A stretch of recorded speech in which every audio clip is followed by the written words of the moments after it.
कि आम आदमी पार्टी वाले चोर हैं, गुंडे हैं, लुटेरे हैं, पापी हैं, नालायक हैं, घमंडी हैं, कातिल हैं, डरपोक हैं, हत्यारे हैं, नालायक हैं।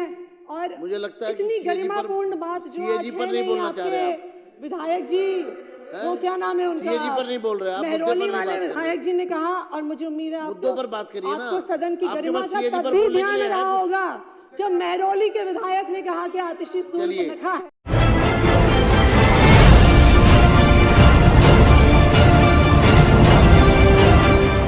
भाई जितनी मर्जी स्लिप वहां से भी भेज सकते हो आप। कमियां आम आदमी पार्टी की रही हो, जो कि कितनी भी कमियां रही हो, परंतु एक अच्छी बात आम आदमी पार्टी के नेताओं में ये जरूर है कि आखिरी में गलती मान लेते हैं। एक बार जोरदार तालियां। आज स्वयं आतिशी बहन ने कहा कि हम बाकी सारी चीजें जो उन्होंने एक्सेप्ट करी, आप सबने जो कही बहुत बढ़िया बात है। और इसी प्रकार केजरीवाल जी ने स्वयं माना कि मैं यमुना साफ नहीं कर पाया, मैं पानी नहीं दे पाया, मैं गलती मानता हूँ, मुझे और समय दे दिया जाए। ये बहुत अच्छी बात है कि आखिरी में आकर के अपनी गलती मान लेना भी एक गलती का सुधार है। अध्यक्ष जी, मैं तो केवल इतनी बात कहूंगी कि आतिशी बहन, हमारी इस सरकार में मेरे अलावा 4 बहनें हैं। मुझे चिंता होती है आतिशी जी की, बहन है हमारी, कि आतिशी जी आप केजरीवाल साहब का इतना साइड ना लीजिए, और आपसे कहना चाहूंगी कि तू इधर उधर की ना बात कर, ये बता कि काफिला कैसे लुटा। और आज केजरीवाल जी आपको यहाँ फंसा के न जाने कौन से बिल में घुस गए हैं। जब वो स्वाति मालीवाल को अपने घर में बुला करके उसके साथ दुर्व्यवहार कर सकते हैं, तो आतिशी जी आप भी कोई दूर नहीं है। कल को आपके लिए भी कोई दुर्घटना ना हो, इस बात की मुझे चिंता है।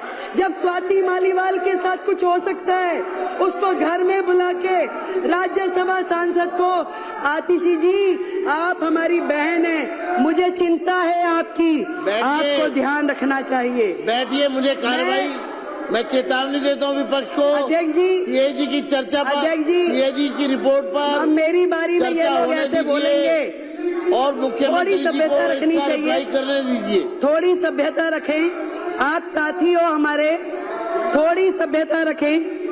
बात ये भी नहीं है कि अस्पताल में हेल्थ विभाग के द्वारा जो बजट दिया गया वो उपयोग हुआ कि नहीं। बात ये भी नहीं है कि कितने बेडों की जरूरत थी और कितने मिले। बात ये भी नहीं है कि दवाइयाँ जो चाहिए थी जनता को वो दी नहीं गई। बात ये है कि जो दिल्ली के लाखों लोग इनके अस्पतालों की वजह से धक्के खाते खाते दुखी हुए, उसके जिम्मेवार ये आम आदमी पार्टी के लोग हैं। आप सीएजी से मत भागिए, बैठिए। आएंगे, चिंता मत कीजिए, बिल्कुल आएंगे। अभी आप सुनने का मादा रखिए। अभी ये देखिए, ये लोग क्या करते हैं, जब इन्हें पता है कि अब इनकी और उंगली है। आपकी मैडम का उसमें नाम है क्या? आपकी मैडम का नाम है क्या? मार्शल जनरल सिंह जी को बाहर ले जाए। चलो।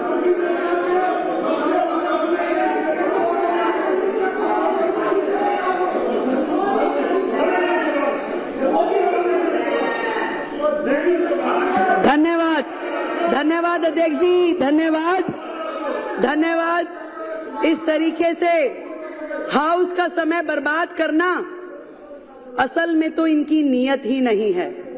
इन्हें मालूम है कि ये जो रिपोर्ट, अभी तो केवल मात्र 2 रिपोर्ट सदन पटल पे लाई गई हैं तो इनके होश उड़ गए हैं।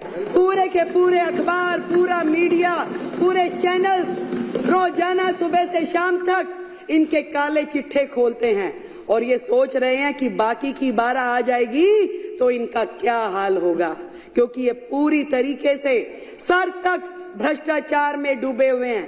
केवल ध्यान डाइवर्ट करने के लिए अलग अलग प्रकार के मुद्दे लेकर के आते हैं। मैं आपको अध्यक्ष जी बताना चाह रही थी कि सिर्फ ये विषय नहीं है कि जो अस्पताल में बजट कम यूज हुआ, कोविड के समय बजट कम यूज हुआ, कम बिस्तरों का उपलब्ध कराए गए। बात यह है कि उस समय के दौरान जो लाखों लोगों ने तकलीफें सही, जो मरीजों के दिल पे गुजरी, जो पूरी तरीके से अस्त व्यवस्था देख करके डॉक्टरों के मन पे गुजर रही होगी, वहां के स्टाफ पे गुजर रही होगी, जो परिवार जानों के साथ घटनाएं घट रही होंगी, आज उसको सोचिए तो दिल दहल जाता है। शर्म आनी चाहिए उनके माननीय विधायक को कि जब अशोक गोयल जी कोविड की चर्चा कर रहे थे, परिवारजनों के मरने की बात कह रहे थे, शमशान घाट पे जगह नहीं मिल रही, ये बातें कह रहे थे, तो वो विधायक मुंह खोल के जो हंस रहे थे। शर्म आनी चाहिए। मैं आज इस सदन के माध्यम से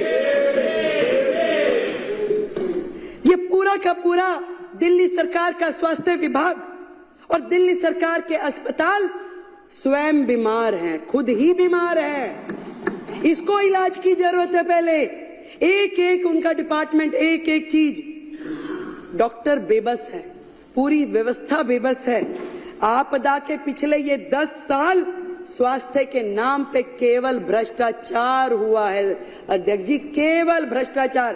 केवल वो मुद्दे नहीं है जो इस सीएजी की रिपोर्ट में है। बात यही खत्म हो जाती तो और बात थी, बात तो अभी शुरू हुई है, अभी तो इनके काले कारनामे खुलने शुरू हुए हैं। आज जब मैं अधिकारियों के साथ बैठी और मैंने उनसे पूछा कि बताइए भाई क्या है, तो मुझे ये समझ में आई कि मरीजों को नकली दवाइयां और नकली मरीजों को असली पेमेंट की गई उनके नाम पे असली पेमेंट की गई। और मोहल्ला क्लिनिक की तो जो हालत है, मोहल्ला क्लिनिक की तो ये हालत थी जहां मरीज भी नकली, जहां पे टेस्ट भी नकली, जहां दवाइयां भी नकली, परंतु एक चीज असली रही, पेमेंट असली हुई है, बाकी सब कुछ नकली। कितने मरीज आते हैं, अस्पताल बंद में भी पेमेंट हो जाती है, करोड़ों रुपए की मोहल्ला क्लिनिक के नाम पे पेमेंट हुई, परंतु उसकी कहीं से कहीं तक कोई भी अकाउंटेबिलिटी नहीं है। सफाई के नाम पे घोटाला, दवाई के नाम पे घोटाला, टेस्ट के नाम पे घोटाला, इलाज के नाम पे घोटाला, बेड के नाम पे घोटाला, भर्ती के नाम पे घोटाला। घोटालों की सरकार केजरीवाल। ना डॉक्टर, ना नर्स, ना पैरामेडिकल हमारा स्टाफ। कितनी कमियां हैं वो मेरे बाकी के साथियों ने बताई। फिर भी मैं आपको ये बताना चाहूंगी कि जो नर्सिंग स्टाफ है, जो सेंशन है, वो 7,977 में से केवल 5,791 है। 2,186 नर्सिंग स्टाफ की सीट्स आज भी वेकेंट है। आप मानिए कि अस्पताल में यदि 2,000 नर्सों की कमी है तो उन अस्पतालों की क्या स्थिति चल रही होगी। आज भी ड्यूटी मेडिकल ऑफिसर 234 सीटें खाली आज भी है। वो कैसे चल रही है, कहां पे उनकी ओपीडी हो रही है।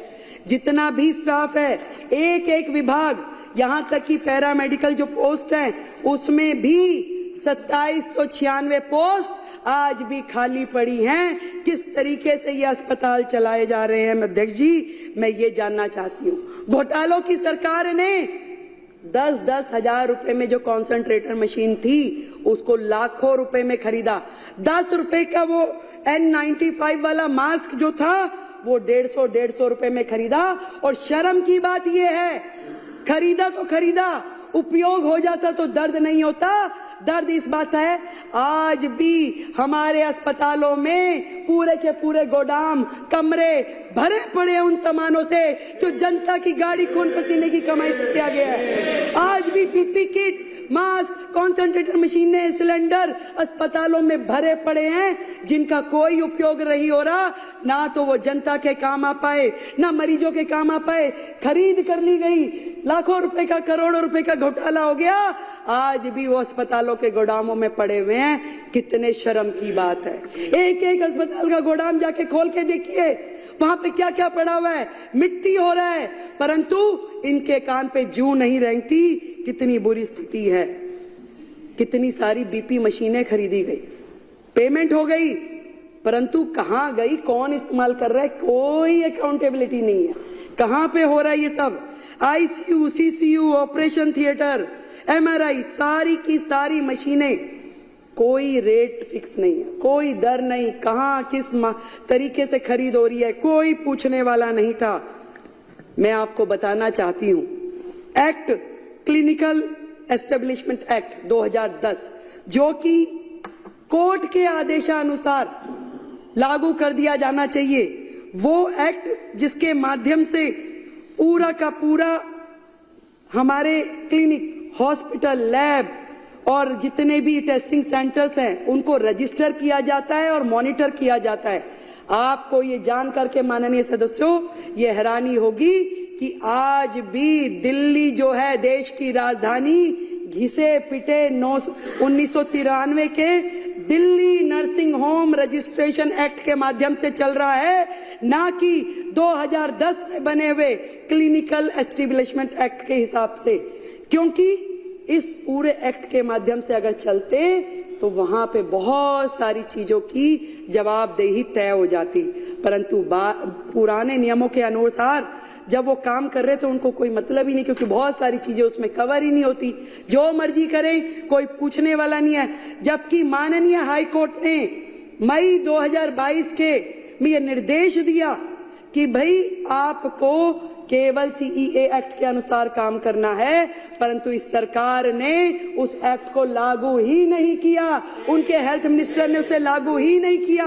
और आज इस सदन के माध्यम से मैं बताना चाहती हूं कि हम अगले हाउस में सबसे पहले इस एक्ट को, जो क्लिनिकल एस्टेब्लिशमेंट एक्ट 2010 है, इसको लेके आएंगे और सारे आगे के निर्णय उसी एक्ट के माध्यम से लिए जाएंगे। इस सरकार का तो भगवान ही मालिक था और शायद भगवान ने इसीलिए इनको इनका फल भी दे दिया। हाई कोर्ट ने बार बार रिकमेंडेशन दिया, अनेकों बार स्वयं मोटो उन्होंने संज्ञान लिया और ये कहा, फरवरी 2024 में भी कहा, एक कमेटी भी बनाई गई, डॉक्टर सरीन कमेटी, जिसमें पूरा का पूरा हॉस्पिटल सर्विस डिलीवरी सिस्टम जो है वो इम्प्रूव हो, कैसे मरीजों का रजिस्ट्रेशन हो रहा है, कहां पे उनका इलाज चल रहा है, किसकी ओपीडी हुई, पूरा का पूरा रेगुलेशन जो है वो ध्यान में आए। परंतु कभी सरकार ने हाई कोर्ट के आदेश के बावजूद भी किया नहीं। आज भी कौन मरीज आ रहा है, क्या इलाज हो रहा है, क्या बिलिंग हो रही है, क्या रिकॉर्ड है, किसी किताब में दिखाई नहीं देता। हाई कोर्ट के आदेशानुसार, उसके कहने के बावजूद उन्होंने स्वयं मोटो रिकमेंडेशन दिया कि आपका स्वास्थ्य विभाग गलत काम कर रहा है, जीरो है, इसमें लागू की जाए डॉक्टर सरीन कमेटी की रिपोर्ट्स, परंतु केजरीवाल और उनकी सरकार ने इसे लागू नहीं किया। कितने शर्म की बात है। मैं आपको बताना चाहती हूं, 24 हॉस्पिटल जो इस सरकार के कार्यकाल में शुरू हुए, करोड़ों करोड़ रुपए के बजट से एक भी अस्पताल का काम पूरा नहीं हुआ सर, एक भी अस्पताल का काम।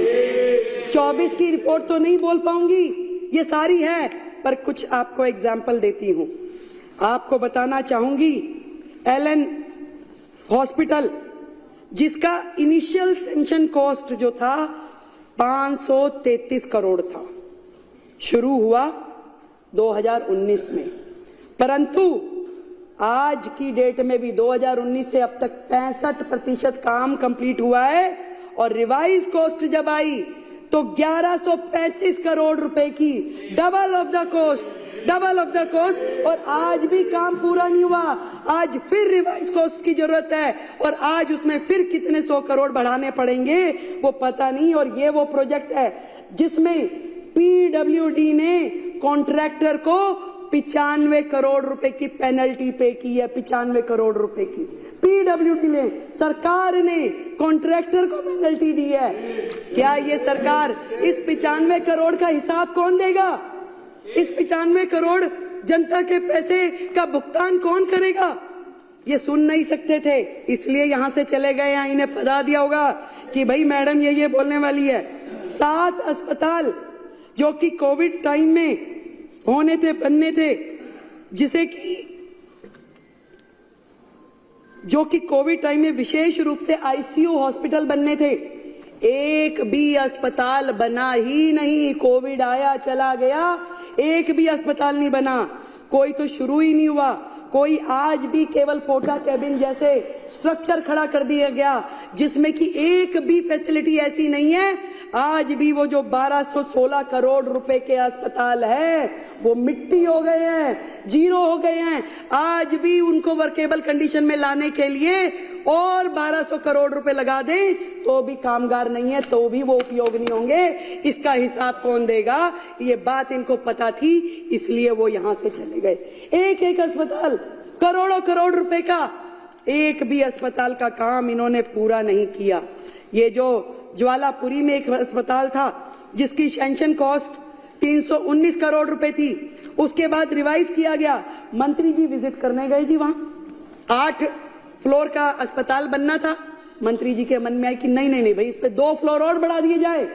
उन्होंने आदेश दे दिया कि 2 फ्लोर और बढ़ा दो। ना वो 2 बने ना वो 8 हुए। पूरे के पूरे अस्पताल ऐसे 2 अस्पतालों में उन्होंने किया, मादीपुर में और ज्वालापुरी में, और दोनों अस्पताल आज भी पेंडिंग है। एक की कॉस्टिंग जो थी 319 करोड़, दूसरे की 320 करोड़, जिन पे आज तक एक्सपेंडिचर भी हो चुका है।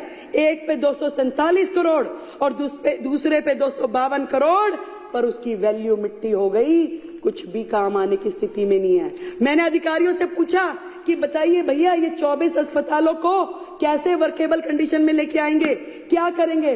वो कह रहे मैडम, इतना अनप्लैंड वे में काम होता था, किसी को यही नहीं पता था कि अस्पताल है तो उसमें क्या क्या चीज की आवश्यकता है। वहां पे मोर्चरी होनी चाहिए, वहां पे आईसीयू होना चाहिए, वहां पे रिसेप्शन होनी चाहिए, कि वहां पे क्या होना चाहिए।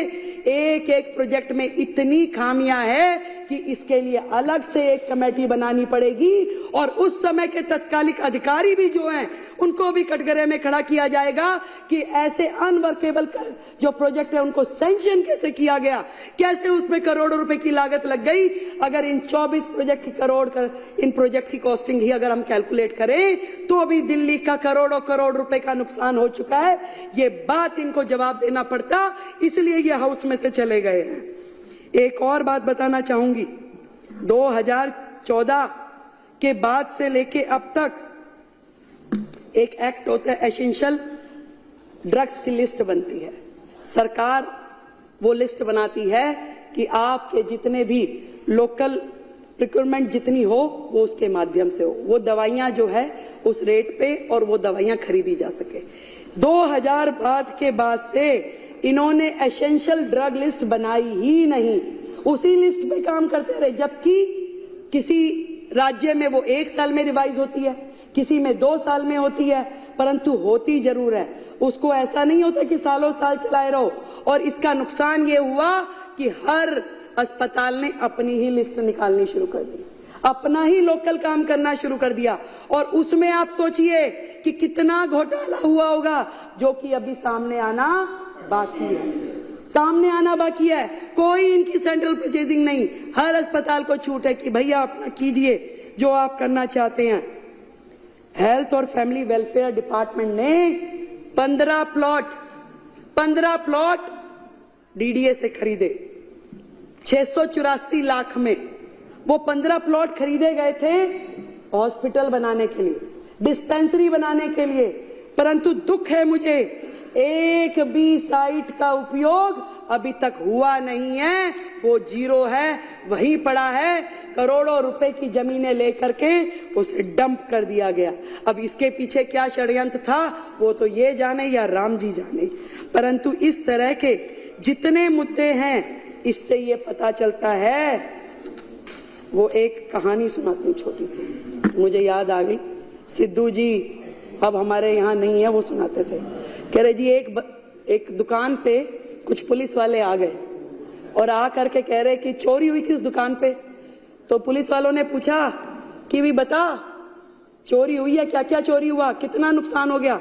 और वो पुलिस वाले बात करते जाएं और वहां पड़े हुए बादाम और काजू खाते जाएं, हाथ में मुट्ठी भरी खाते खाते बात करते रहे कि बताओ भाई और क्या क्या हुआ, कितना नुकसान हुआ।